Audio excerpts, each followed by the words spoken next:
Hey, Sean. Hey, Rich. Erd. Guess what? What?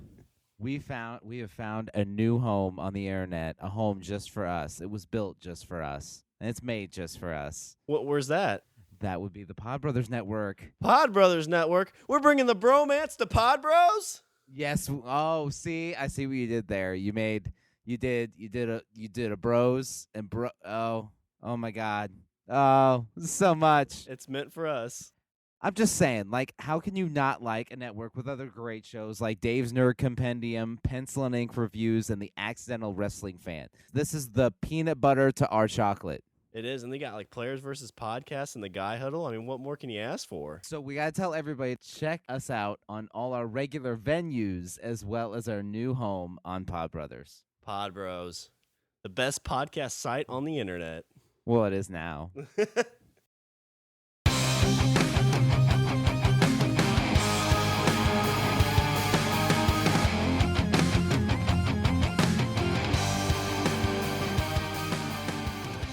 What's up, everybody? I am Richard. And I'm Sean. And we're speaking the language of bromance? Happy Brolloween! See, you need to start trademarking this shit. It's Halloween season. You need to start trademarking this stuff. Like now it's like, so then we'll have like bros giving. And there we go. Bromus. Like Festivus. Yeah. I think we could do it. It is Halloween. Isn't it when you hashtag? Isn't that basically copywriting? I don't know. Is that the rules of the internet? Is that the rules that we're going by? I don't know. That's what I go by. The internet deems it so. I feel like at our level, it's like if that got big enough to where it actually matters that if it's trademarked or not, I feel like we've won. So yeah. Even if somebody stole it, I think we've won. But it's Halloween season. It is Halloween season. Who's excited? Are you excited? I'm excited. Get a paintbrush and color me excited. It's always that time of year when like all the scary shows are on, and I'm kind of getting out of that phase of my life, but I figure, if we're doing a podcast, you might as well have like a once a year tradition. And I think Halloween, you got to bring out the creepy stories, you got to bring out the creepy movies, and just all the stuff that makes Halloween Halloween. Netflix has not skimped out on the Halloween. They added a list of stuff that I actually can't even go into right now, but they added a bunch of movies. Is it just for the month of October? Just creepy movies for the month of October. So it's Halloween. It's Halloween season. Like, sit down and watch some creepy ass movies and get freaked out. Like, do that. Do that for yourself. Do it for America. Well, it's that time of year. There's a nice little chill in the air. So and it's on a Friday this year. So you put a little bonfire together and you sit outside. And, when you're freezing a little bit, and you're like, all right, well, let's go inside and warm up a little bit. Go inside, pop in some creepy ass movies, then go back outside and see who can last the longest without being freaked out. It's October, and I spent the day on the beach. Oh, I forgot. Yeah. So well, you can have bonfires on the beach, can't you? You can. They're only in designated fire pits. Gotcha. Well, what scariness, creepy stuff. I'll start out with a newer movie, I guess. But I was recently just kind of hearing some stuff about this new Annabelle movie, and so I went and looked into it, and I'm not sure how familiar you are with this doll, but it's a Raggedy Ann doll. And I guess it's in the Warrens Occult Museum right now. Yeah. And these two were the ones that kind of sat in with, what's the guy's name from Amityville? Lutz. I think they sat with him a little George bit to kind of Lutz. Investigate like what happened. They did. They went to the Amityville horror investigation. If anybody's ever seen, the Amityville horror, I mean, obviously, everybody knows them from The Conjuring. The Amityville horror was like their big, that was their kind of claim to fame. But they've been psychic / paranormal investigative team for the last 20, 30 years. Elizabeth Warren, who who was the psychic of the group of the duo, the husband wife team. If there's a show, it's not on anymore. Actually, that might be on Netflix. It's called Paranormal State, and it's a show about a group of college kids from Penn State that do paranormal investigations, and they actually call Elizabeth Warren in for consulting work. She'll come in and she'll like do like psychic readings of like, you know, the house they're investigating or whatever. She'll come in and do psychic readings and stuff. And I'll tell you what, she looks exactly like if you've seen The Conjuring and you see like the way she looks with like that kind of like that like pirate puffy kind of shirt, you know what I mean? Yeah, Like the puffy yeah. shirt from Seinfeld. Like that's exactly how she looks. Like she dresses just like that. But yeah, were the Warrens are like infamous for, paranormal investigation and also psychic aura reading and things like that. So how much do you buy into that? I know, like me personally, like I don't really know if I believe in it or not, but I believe enough not to mess with it. Yeah, If that makes sense. I've had my moments, I don't mess with the Ouija board. Yeah, I know.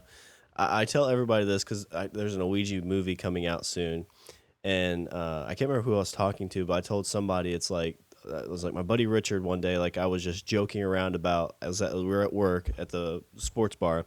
And I was just joking around about getting an Ouija board and messing with it, like not even serious. And you're like, you look at me like dead serious, like don't fucking mess with those things. No. Like enough that like even if there was a singeing of like thought of me ever doing that, like it was gone. It was as well it should be. Because I think that's the only time I've ever seen you like where you looked legitimately scared. Ouija boards are no joke. Ouija boards are I think that they can go either way, but the fact that they can go bad, it's like bad acid. It's like acid. That's what a Ouija board is. A Ouija board is like doing acid. Like sometimes it may be harmless, but there's that one time where all of a sudden you've got roaches crawling all over you. Yeah, and what's the point? Yeah, risk reward kind of thing. Exactly. So I don't know if I've ever asked you if you don't want to get into it. That's fine. But have you ever actually used one? Yes, I have. Okay. I had one and it got really, really weird, and so I stopped with the Ouija board. I put the Ouija board in my room. Actually, first no, I threw it away, and then I found it in my room like 3 days later. So then after that, I think I came to the conclusion that I couldn't get rid of it. So I actually hid it in my room. I hid the pointer and the board in separate places in the room. Okay. From anybody that ever wanted to use it. And there were times that people would come across it and they'd be like, "Hey, what's this?" I'm like, "Put that back." You put that right the fuck back. Yeah, Ouija boards, no joke. I'm just saying, like, to me, things like, let's say that the chance of you coming into contact with, let's say that the chance of a something like a demonic force or malevolent force exists. Let's say it's 0.0001%. Like, if it happens, if it happens, that's done. I mean, yeah, you never hear any happy stories with that kind of stuff. Exactly. Like, then what? I've seen my fair share of possession movies to know that I would never want that to happen. Right? So it's the whole thing of, it's risk versus reward, like you said. Do you really want to chance it? I don't think you do. Because I think a lot of people go into, like, I think there's probably two different ways. Well, I guess three different ways. People go into it because they want a demonic possession. People go into it because they want to contact the dead just in general. And then people want to go and contact, like, loved ones. And it's like, of the chances that a loved one would contact you via an Ouija board, like, even if like the person said on the Ouija board said, "Hey, this is your grandma or your great great grandfather," Right? Like, more than likely, it's not. It's a demon or something, like, Right. pretending to be. And it's like I said, what if even if you don't believe in ghosts and you think it's completely implausible, all I'm saying is have respect for the fear of the possibility. That's all I'm saying. And Yeah. I'm not. That doesn't just go for things like Ouija boards. I would stake that on almost anything. You know, in terms of dealing with that aspect of spirituality. Like, why chance it? And I was one of those kids. Like, I would go with what they call, I guess now they call it like urban spelunking, where like Okay. you find like, like rundown houses and rundown buildings and stuff like that, and you go like Uh, pounding around, like traipsing around through it. I used to do yeah. that when I was a kid. I couldn't do it. We There's no actually way. drove. We drove for a weekend. We drove like 2-3 hours, to an old mental hospital, like abandoned mental hospital, and then we Uh, traipsed around through that, and that was weird. was that the one out towards Jeff City? No, this one was up Okay. near Peoria, Gotcha. Illinois, and it was kind of, it was cool. I mean, it was cool, just like old building and stuff like that. I mean, like, I'm a pussy, so I went during the middle of the day, like Okay, I was gonna sun ask. Yeah. over. Yeah, I'm not going at night. Are you fucking insane? Huge flashlights, Right, right. Yeah, rope have it look tied outside. yeah, have it look like the X-Files. That's what, because that always worked out for Mulder. You ever Yeah. notice in the X-Files, Mulder always got like the shit beat out of him? Every single episode. Like, if I could write an X-Files episode by saying this: creepy thing happens, FBI agents show up, Mulder gets too far, Mulder gets hit in the head, Scully has to go save his ass. Credits. Right? I know you're talking about like the abandoned insane asylums. Like there's one when we're going towards the lake, and it's just like out in the middle of nowhere in the field. And Tiffany always says like, I'd kind of like to go in there. I'm just like, no, I really don't. Nope. Let's I mean, yeah, it's like, well, what if there's a tour or something that went there? It's like, I don't know. I mean, just doesn't seem fun. Middle of nowhere. I mean, I've seen those movies. Right? That's what happens. But going back to the Warrens and kind of like not messing with something. You're gonna be so, that couple that tries to get a little booty, like, like, hey babe, let's go off the tour for a second, and you end up in some room and dead. That's what Yeah. happened. I'm impaled by something that wasn't in the room 15 seconds Right? ago. You would be the first ones to die. Yep. But going back to the Annabelle doll, so this is kind of the same thing as like not messing with something that is basically just like somebody tells you it's like, hey, don't mess with this because it's evil. So this doll, it's a Raggedy Ann doll. In the movie, it's a creepier looking doll, but just in real life, it's just a Raggedy Ann doll. Okay. And so all these things happen, weird stuff happen. I guess there was a story that this priest, they called in a priest to like cleanse the doll, and he looked at it and he said, you're nothing but a dumb doll.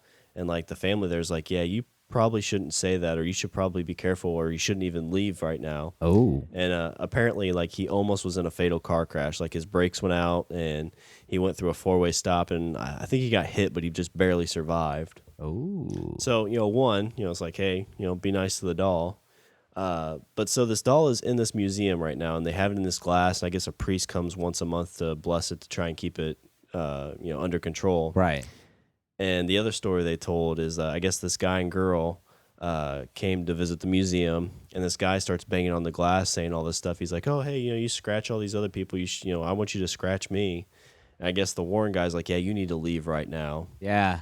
And on their way home, they get in a motorcycle accident, and they said apparently when they're driving, they were like laughing at the doll like as they're driving away. Got in an accident, hit a tree. He died, but she lived. Oh. And that's fucked up, isn't it? That is fucked up. It's just like even if that like remote possibility, like if I hold up an eraser to you and say, "Hey, this eraser, don't make fun of it or don't disrespect it because something bad will happen," are you going to disrespect that eraser Yeah. just in case? Yeah, exactly. It's that whole like, I guess it's how much do you want to laugh in the face of danger, as Yeah. ridiculous as it may be. I always kind of imagine like there's I think it's Family Guy going back to that where they're talking. It's one of those cut scenes where Stephen King's in the room trying to sell a book idea, and the guy's like, "All right, what do you have, Stephen?" He's like, it's an evil lamp. It's a lamp that's evil. It's possessed." And he's like, "Are you even trying?" He's like, He's like, Have it to us by Tuesday.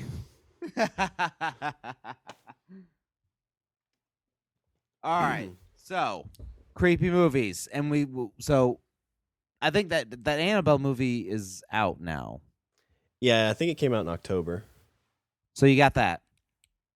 Creepy dolls. Which, I mean, dolls by themselves, like, if you, especially like old, like, is it just me, or does it seem like things from the way back then seem like 20 times creepier today?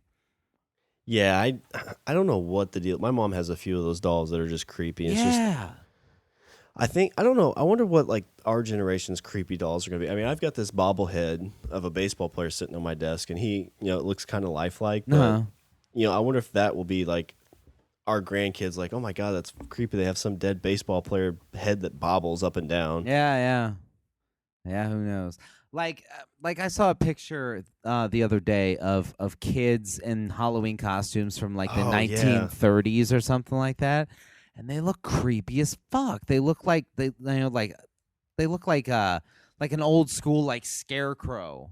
Yeah, Well, they're usually like old like potato bags, and they're tied together somewhere with eyes cut into them. Yeah, and it's fucked up. It's fucked up. And today we just have like Superman and Spider-Man, or slutty nurses and whatnot. Yay. That's what brought Halloween back. Yeah, That's brought what the sexy back. That's what we need to bring into the episode, because everybody's gonna be scared towards the end. We'll just start bringing in the sluttiness, right? And, all the great outfits. I don't know. Oh, bring the sexy back. That is a creepy ass story. That fucking doll. Like, I remember that doll. Well, I mean, they premiered it at the beginning of the movie The Conjuring, and yeah, that doll was fucking. Because I think part of the reason is just because it's like an old doll, and it has that fucking, it's that face with the yeah. So I mean, kind of keeping with the doll idea right before you jump into movies. So I went on a ghost tour in Key West years and years ago, which those are always kind of interesting because it's more of like the history of the area. Yeah, those would be cool. Like, that I wouldn't mind, because like usually they like those ghost tours, they do them in like the middle of the day. It's like like noon, and they're like, oh, and over here sometimes late at night you see blah blah blah, and they're like, oh, okay, well, it's like 1:00 in the afternoon right now. Yeah, so it's like, well, I can see the hobo over there peeing, so it's not too bad, right? But this one I went at night, and they went to this house. So this is another doll. And this was one of the dolls that served as inspiration for Chucky. Okay. So it's this doll named Eugene. It's they call it or no, I'm sorry, I think the kid's name. Yeah, Eugene was the kid that got this doll. The doll's name is Robert. Robert the doll, Robert the haunted doll, or Robert the enchanted doll. Kind of looks like a sailor holding a puppy, like a little kid in a sailor outfit holding a puppy. Oh yeah, see, this is already starting bad. Yeah, it looks kind of like it's made of wood and everything. It's pretty creepy looking. It's not as creepy looking as like the Annabelle doll in the movie, but still creepy enough. Okay. So the story goes, Eugene is the kid. He was given this doll in 1906 by a servant who was skilled in black magic and voodoo, and apparently was displeased with the family. So the family. Oh, it's a voodoo curse. Yeah. Yay! So I guess the family started like having these eerie things, and his parents would, I guess they said they heard Eugene talking to the doll, and that they supposedly heard the doll talking back. And at first they just kind of thought that like he was just changing his voice, but they actually come to the realization that the doll was actually speaking itself. And supposedly neighbors would see the doll moving back and forth and like watching kids out the window. Ooh. And we saw the house that this was supposedly in, and they're like, yeah, if you look up there in that window, that's supposedly where Robert the doll would look out of. So I guess Eugene died in 1974. The doll was left in the attic until the house was bought. So the new family had a 10-year-old daughter. Can I just say that? Can I just say on the point of this tour, like, this is the point where you pay some like kid like minimum wage to stick the doll up in the window. Yeah, no shit. To be like, and this is the window that you see the doll out of sometimes, and then just have it like up against the glass, just bring it up against the glass. Well, you time it just right, and you see the curtain just pull back and a light flip on. Exactly. Like you could, and automatically, like, your tour sales like increase by 30-fold. Yeah, it's like, yeah, I saw, go on this tour. I saw Robert the doll actually. Right? But that would just be I'd shit my pants. But yeah, so I guess this new family bought this house. And this 10-year-old girl became Robert's new owner. And I guess it wasn't long before I guess she was screaming, claiming that Robert was moving about in her room, and I guess it tried to attack her on multiple times. All right. And she's been interviewed, and I guess the doll was alive and wanted to kill her, is what she said. So the doll was ended up donated to a museum there. And I just read this here just recently. I guess at a convention in Clearwater, Florida, in 2008, they brought this doll from the museum to Clearwater, Florida, and it was the first time it's ever been out of Key West in its 104-year existence. Ooh. It didn't say if anything happened, but I mean, just think if like, what if one of your kids came up to you today and said like their new Rambo doll was trying to attack them or do something evil? I'll tell you what, you want to hear something creepy. There's nothing creepier than like one of my kids' toys that's running I have two daughters. One's, a teenager, but the other one's a bit younger. The other one's like 7. So there is nothing creepier because she has, some dolls and stuff like that, and there's nothing creepier than listening like in the middle of the night, like you bump into something and you bump into like one of her dolls or whatever, and like it activates, some sort of like voice where they talk or whatever, and it's low on batteries. Oh, jeez. So like, it'd be like, instead of a doll being like, "Hey, come play with me," then like when the batteries start to go down, then it's like, "Come play with me." Instantly like, thrown what? in the oven. Yeah, like this is what you bump your toe into. You bump your toe, and then you hear this at 2 a.m. Legos be damned. Yeah, I mean, I'll step on a minefield full of fucking Legos. That's what I want to hear at 2 a.m. Come play with me. Well, that's the benefit of like, Tiffany and I don't have kids, so we don't have to deal with any of that. But there's nothing worse with like, we have a bunch of pets, and we've got 2 little dogs, and like at like 11 o'clock at night, like they just hear something and freak out and just start barking at the top of their lungs when you're at that like just falling asleep stage. Jump out of bed, your heart's beating, you yell at them to stop. You're like, oh shit, what if something's actually out there? And then they shut up and dead. Yeah. And they were like, I was trying to save you. Yeah, I tried. Help. You told me to stop. This is what happens. I'm just going to feed on your flesh. Right? I'll start with the eyes. That's what they say cats do. That's what I've heard. Like old ladies that, die in their house with like, creepy cat ladies that have like a bunch of cats, and like the cats run out of food. So, if they haven't found the old lady yet, then usually the cats go eat the old lady. The first thing they go for is the eyes. That's got to be, because I've heard whenever that happens, they put down all the pets, all the cats and everything, because I guess that's just the humane thing for them. Yeah. But I couldn't imagine walking into that. Like, there's just a cat perched on some old lady just going to town. Yeah. No, thank you. Creepy movies. All right, let's hear some creepy movies. Okay. Well, I mean, it's hard because we've had our horror movie draft. We have had a horror movie draft. So I mean, you've got your basics. You've got your Shining. Jaws. Of course, Jaws is. I'd be remiss if I didn't mention Jaws. Seems like I can't get through a goddamn episode. I think we've done pretty good so far. I think the last 4 or 5 we haven't mentioned it. Oh yeah, maybe. So I'll have to go back and edit those. Yeah, right. I brought this on myself by mentioning Jaws. But you've got Jaws, you've got The Shining. And everybody just go watch a horror movie. There's nothing wrong with scaring yourself in the safety and privacy of your own home. And it's far better than tampering with the forces of darkness. Yeah, definitely. I'm just saying, TVs don't possess people.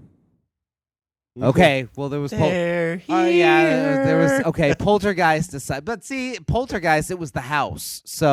mean, that's true. It wasn't necessarily, I mean, the house was acting through the TV. So, you can't blame the house. or the TV. It's just a conduit. It's like guns don't kill people. So TVs don't kill people. Creepy houses buried on Indian burial grounds kill people. So I guess I'm trying to think of like, can you think of any like creepy like?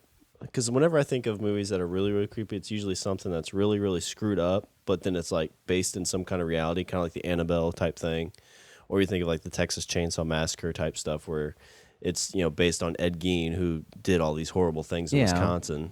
Yeah, I mean, I don't know. See, I go for more of like spiritual war. I mean, like The Exorcist. I mean, The Exorcist. I mean, based on a real case or whatever.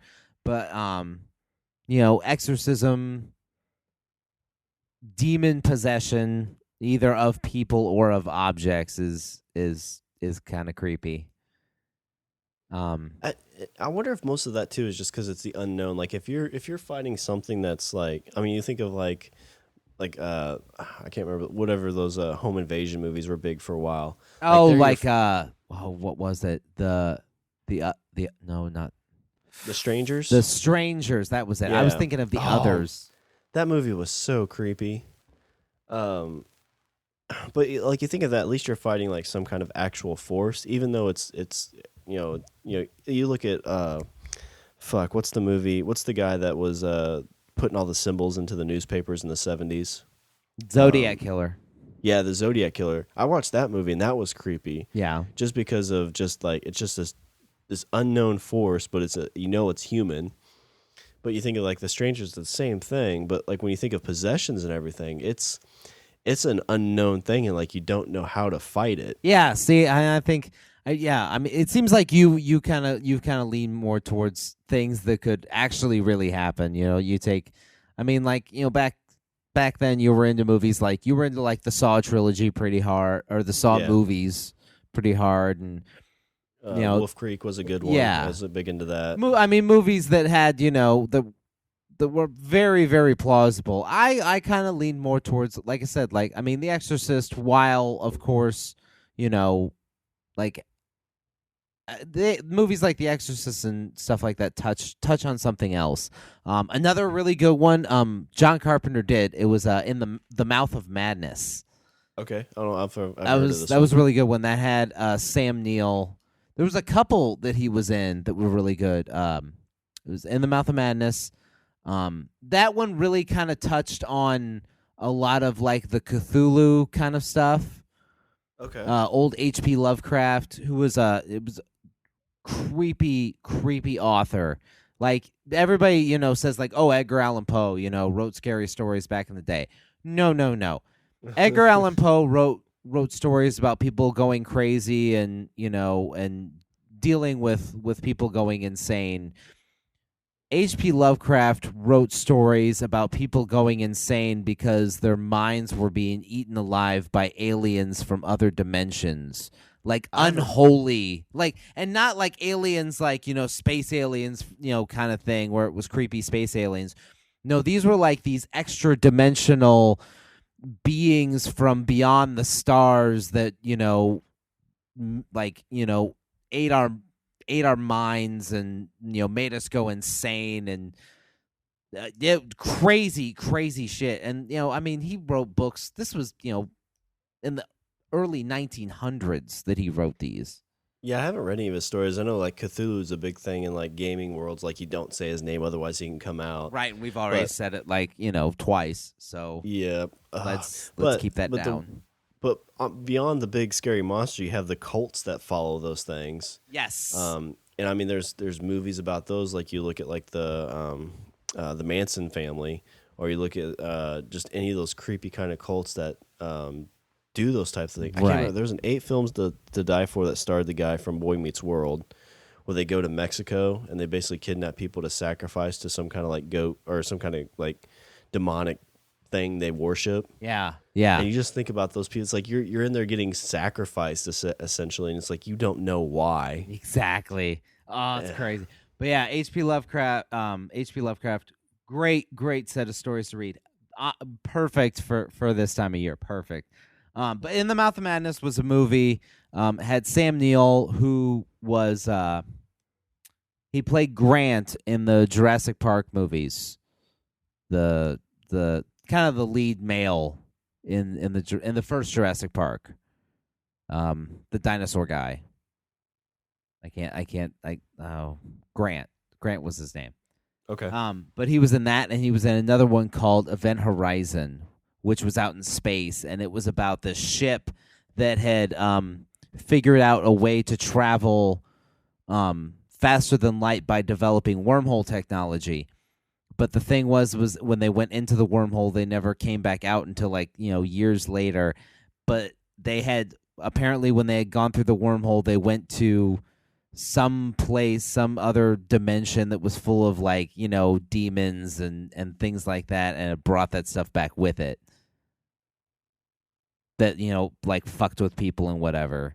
Yeah. And that was a really good one. So, Lawrence Fishburne was in that movie too. What year was that made?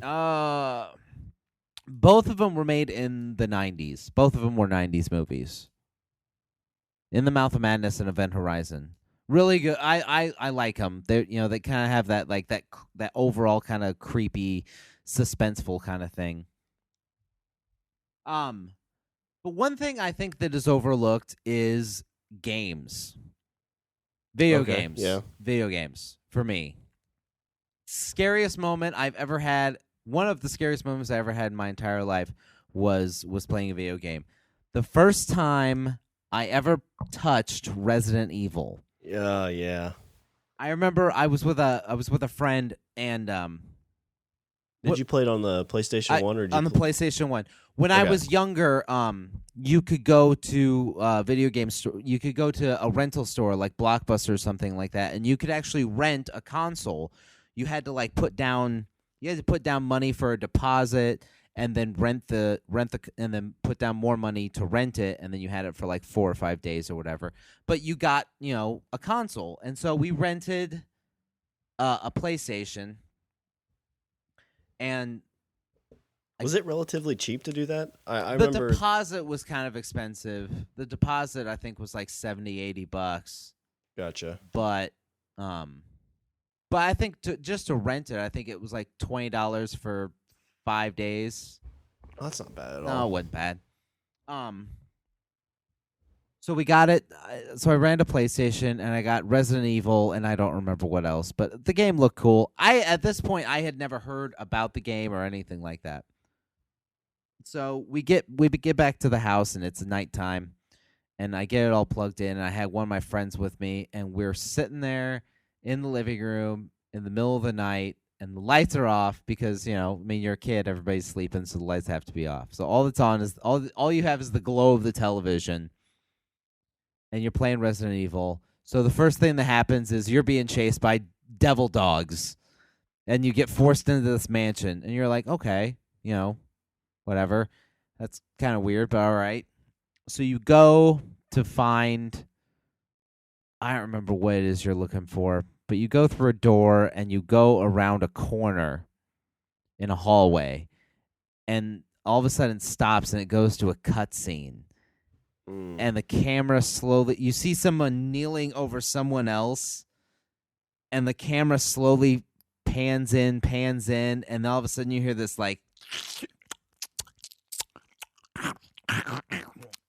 and then you just see this pool of blood come out from in front of where he's kneeling, and then you just hear and it turns, and then all of a sudden this thing is coming at you. There's a fucking zombie that stands up and is coming to eat your face. And if you could play two different people, you could play either in Resident Evil, you could play a guy or a girl. If you played the guy, you didn't start out with a gun. Yeah, I've made that mistake. So all of a sudden the zombie's coming for you, and you don't have a fucking gun. All you have is a knife. And you're like, what?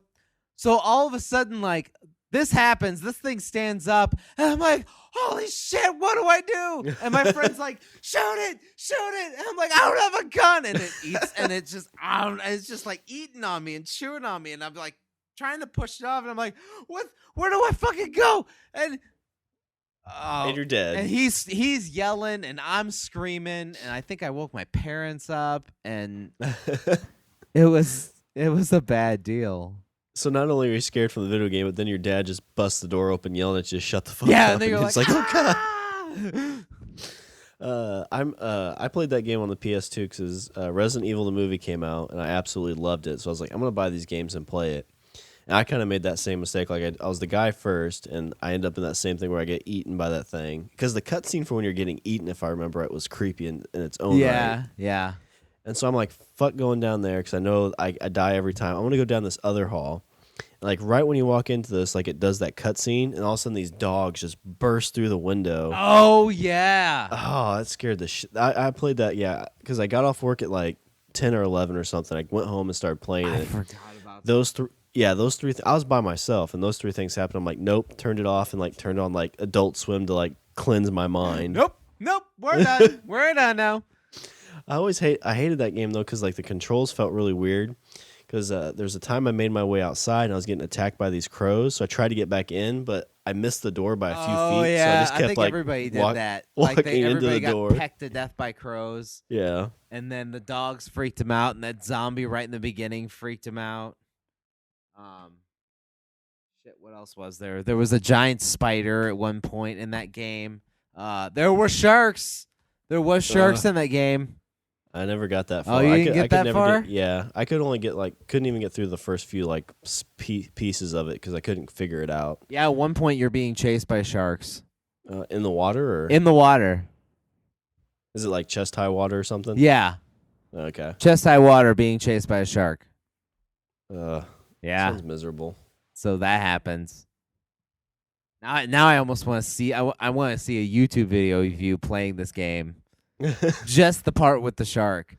I can only imagine like trying to play that back in the day.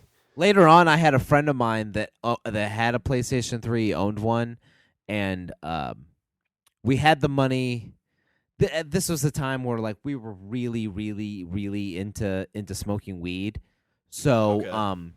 we had a PlayStation, and the only games we had was Resident Evil and Twisted Metal. So we played Twisted Metal for a while, and then we played Resident Evil. The thing with it was he didn't have a memory card. Okay. So the way PlayStation worked is you had to have a memory card in order to save.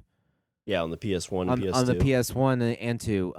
So we could never save the game. So if we died in the game, we were done. Like you had to start all the way back from the beginning.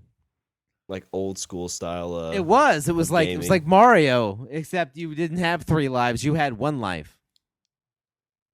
But the debate was always, well, we could go to the store and buy a memory card, or we could buy more weed. We never owned a memory card, but we were able to play that game from start to finish without dying. Nice. Once. That's kind of a lost art when it comes to like video games because it seems like even now the games are very much built for you not to die. Yeah, this is the focus. This is the focus of the old school gamer that you maintain. Yeah, because now it's more of just like an interactive movie, and back then it was like you actually had to defeat something. Yeah. Because it was the original Super Mario 2. They deemed too difficult, so they didn't even release it into the States. And then finally, when they did, like in some Super Nintendo package, it was like Mario Brothers: The Lost World or something like that. Oh, the Lost Levels. Yeah. Yeah. Which is funny because like Super Mario 2 that they did release into the U.S. for the Nintendo, like that was actually the first Mario game that I finished. Oh, okay. I always liked that one. I thought it was kind of cool. I would say a newer game that's not newer, but new. Not new, but newer. That kind of creeped me out was BioShock.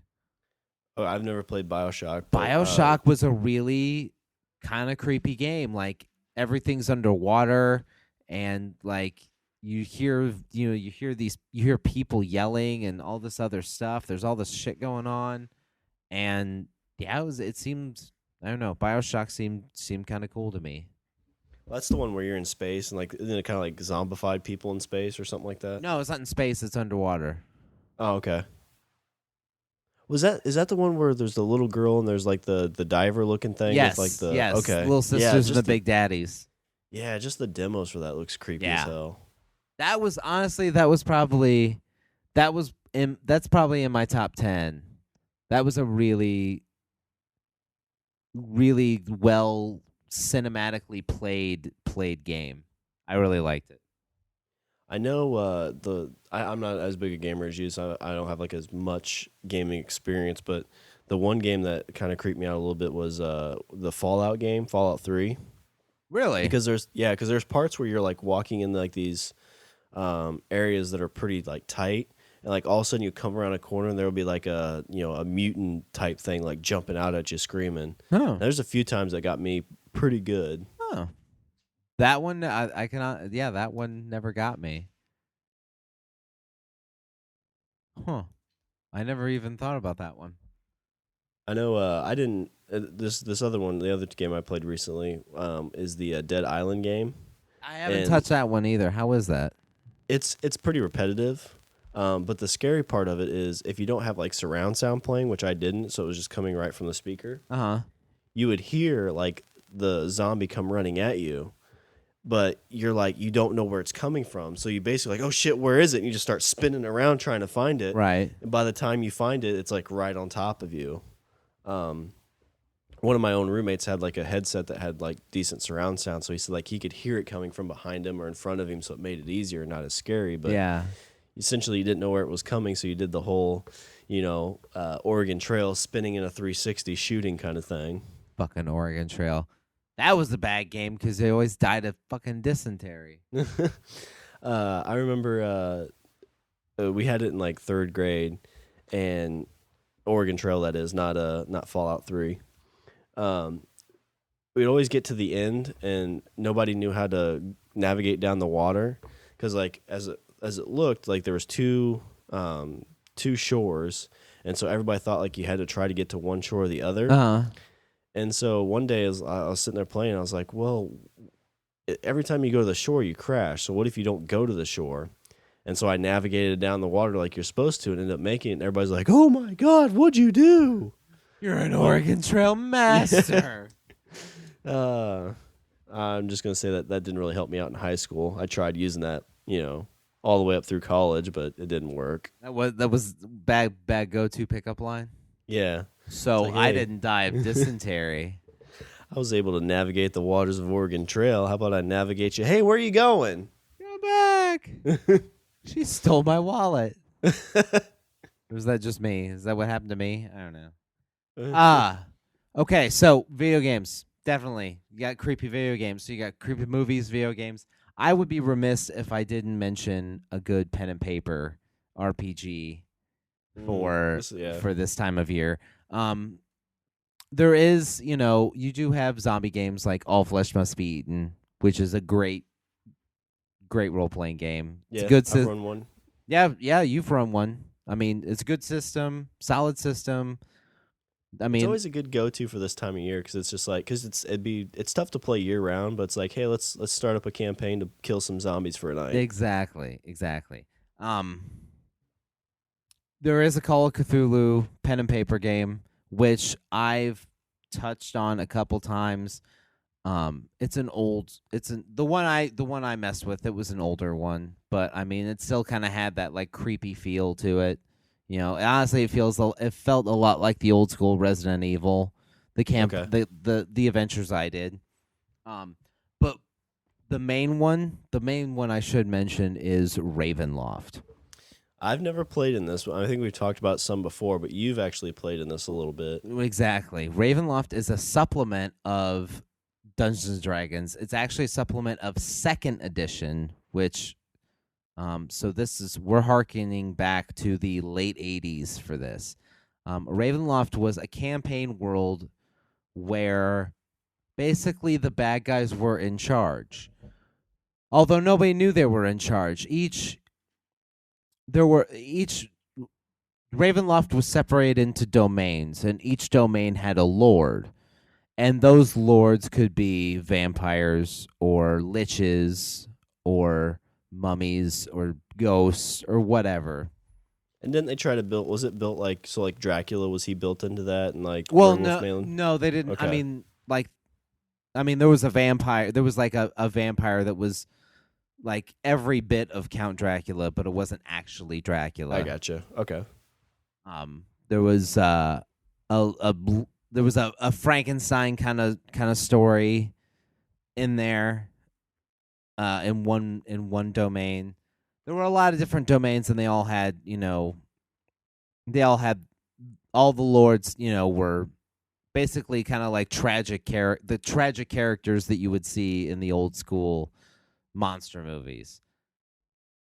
What made the world so creepy was the game actually wanted you to try and either freak out or gross out your players.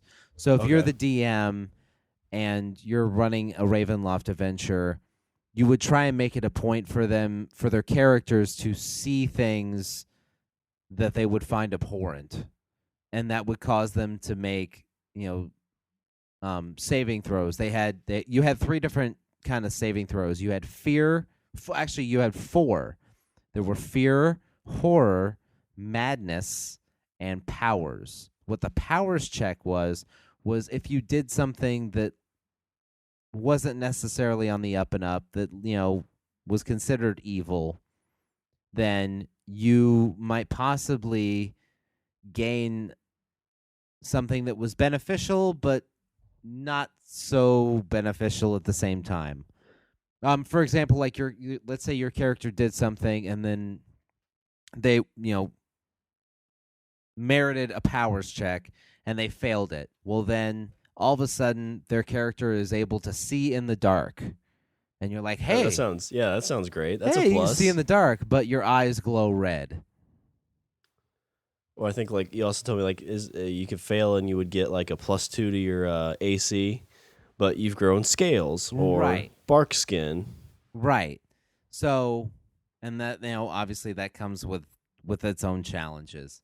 So if you kept going this route, you would eventually lose your character to the mists of Ravenloft, where basically your character became a monster, an NPC controlled by the DM. So the goal of the DM is just to be kind of a jerk and like end up taking everybody's characters. Basically, yes. The goal of DM in general in that game was to kind of be a bit of an ass. Hey, I'm gonna do this and make the characters puke, and I'm gonna do this and try and make one of the characters go insane. It dealt a lot with necromancy, and it was all the creepy stuff that your parents always was afraid D&D was about. Well, here it is. Yeah, that's what it was in one nice 12-domain area. There it was. Yeah, I would think that like if that's one of those that like if you had somebody who had like a real weird, creepy imagination, like you give them that and let them run wild, like you'd almost want everybody to leave disturbed. Oh, exactly. Like, yeah, we don't want him to DM for a while. Exactly. It was awesome. Awesome. Yeah, I've never played that, but it seems like that would be pretty cool. I could see, but see, that's one of those things. If it's somebody that just plays it kind of straight and narrow, it'd be kind of boring and just normal. But like I said, if you get somebody in there that would just run wild and just try to screw with everybody like they could, it'd be you have to it'd put be memorable. you have to put creepy, crazy twists and stuff into it to make it a good campaign. There actually is a lot of published adventures for it. I mean I couldn't recommend buying them. You could probably find them on eBay or something maybe, but then you would have to take them and then convert statistics and stuff like that over to the newer editions, because I think the last Ravenloft adventure to come out was, who knows, mid-90s maybe. Did you say there was talks with the new D&D version of putting that in there though? I heard there was talks that they were going to add Ravenloft to 5th edition, which if they did would be fucking awesome. Awesome. Well, I've got one last story that kind of ties into our demons, and I think will be kind of fun to kind of play with. Last story. Here we go. So I was, walking through Reddit, and there was a Today I Learned, and the heading of it basically says that penguins were found in the Arctic, but only from 1936 to 1949. They were introduced to replace the great auk, which had been hunted to extinction. The penguins survived the conditions well, but were also hunted to extinction. And one was actually beaten to death by a local woman who mistaked it for a demon. A demon penguin. A demon penguin. So, I mean, you imagine like it's this cold ass place, and they've seen these great auks, which I'm assuming are penguin-esque or some kind of animal. But then all of a sudden you walk out, you see this penguin. You know how penguins walk in their tuxedos, just walking down the way. Right. And you go out and just club it to death because you think it's a demon. Do you think the penguin is a demon? So Betsy Sue is, getting ready. Like, I'm gonna go take out the pot from last night. You know, our piss pot. Jesus, what's that? Demon! Kill it with fire! Throws the piss at it, and it's trying to run away. And she's like, "It's coming straight for us!" Starts beating it in the head. Her husband walks out, and it's like, "What the fuck? It's running away from you." And she comes in covered in blood. Yeah. I don't know. It seemed like a funny story. It's like, so these things are like, it's like, hey, we're gonna bring you to this place that you'll survive really well, just to get hunted to extinction and beaten to death by the locals because they think you're demons. Yeah. That would suck. So I'm trying to think. Okay, so there's were the penguins actually demons? Or did No, just this lady just thought they were demons.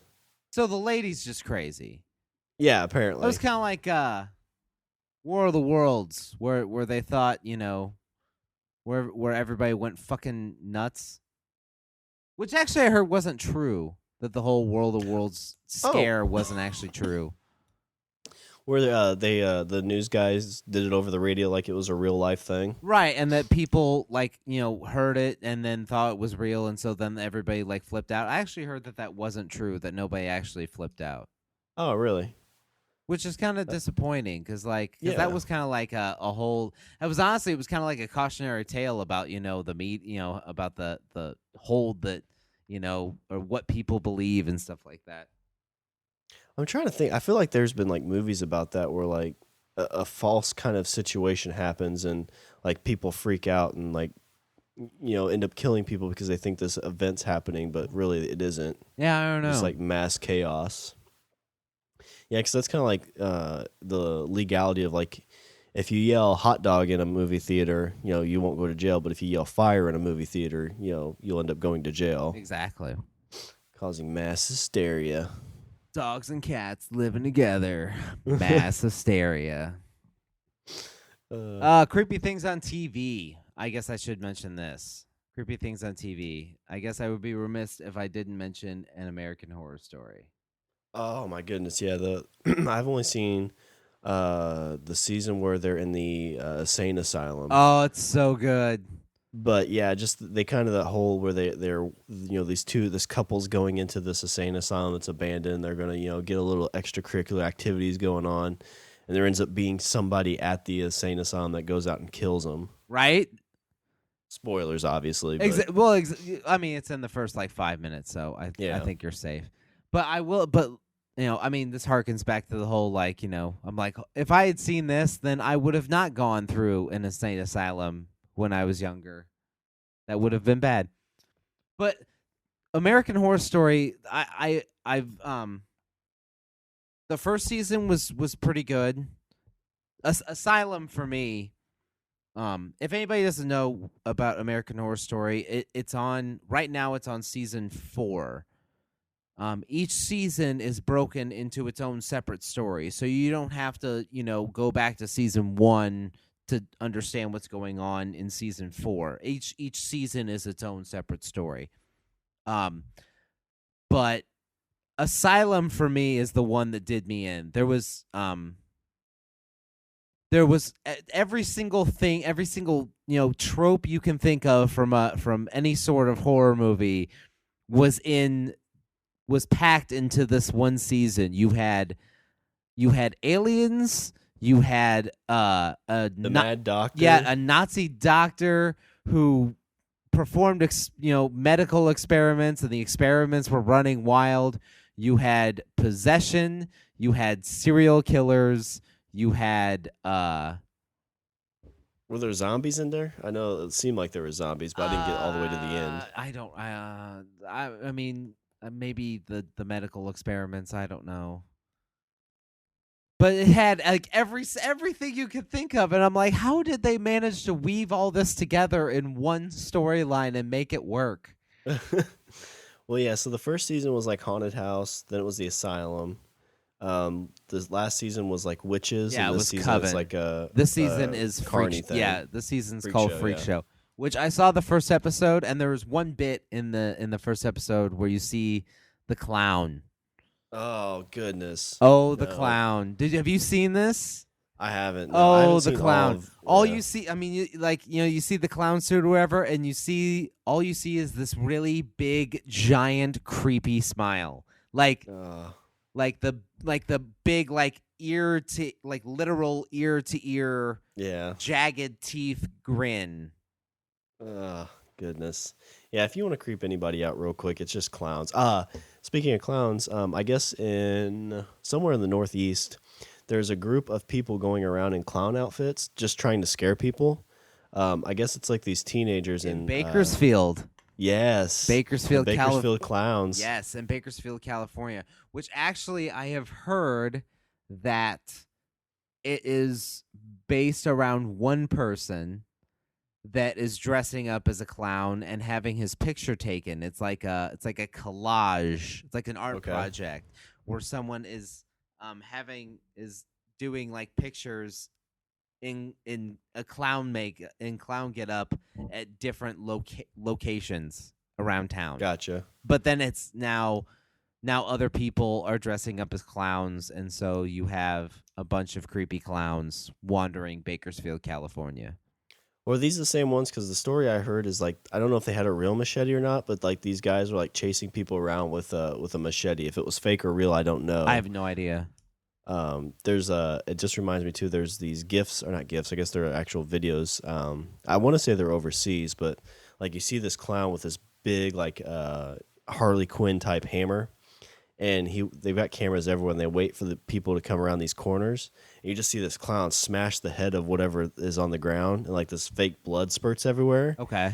And so you have these unsuspecting people coming around and seeing this creepy looking clown just basically kill somebody, they think, and then he picks the hammer up, looks at him, and starts chasing him. See, clowns are creepy.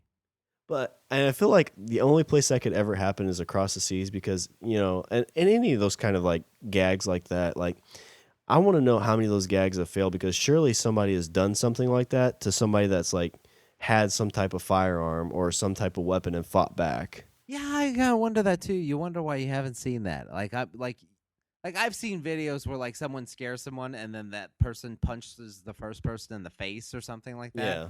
But I've never seen where like someone like whips out like a hand cannon and blows them away.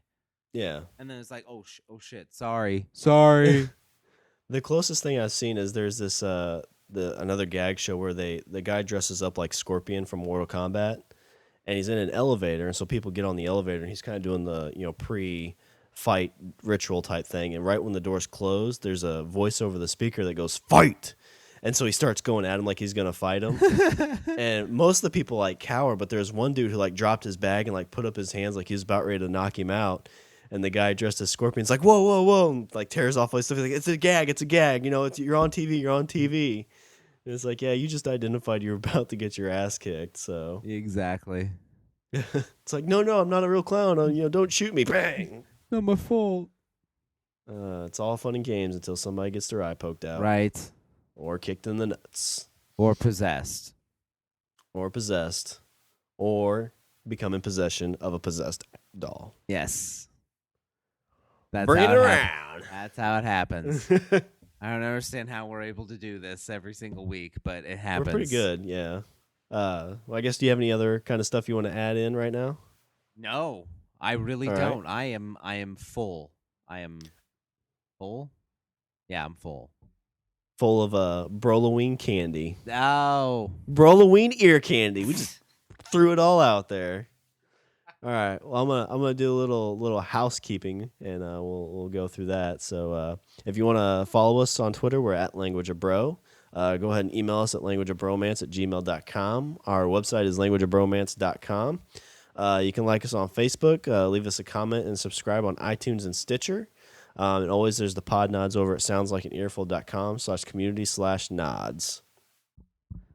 A nod for our pod. Yeah. If you leave us a comment on iTunes or Stitcher, just email us the comment, and we have some bumper stickers that we'd love to give out to whoever wants to leave us some comments. So if you want some swag, go ahead and contact us. Swag from our bag. See? Yeah. I can do it. Oh, God. All right. Well, if there's nothing else, that's all the bromance we have for this show. I'm Sean. And I'm Richard. And I say we eat the little beaver. Is that scary? I don't know. I don't know what you just did there. I was trying to be scary. I don't know what that was. Happy Halloween, everybody.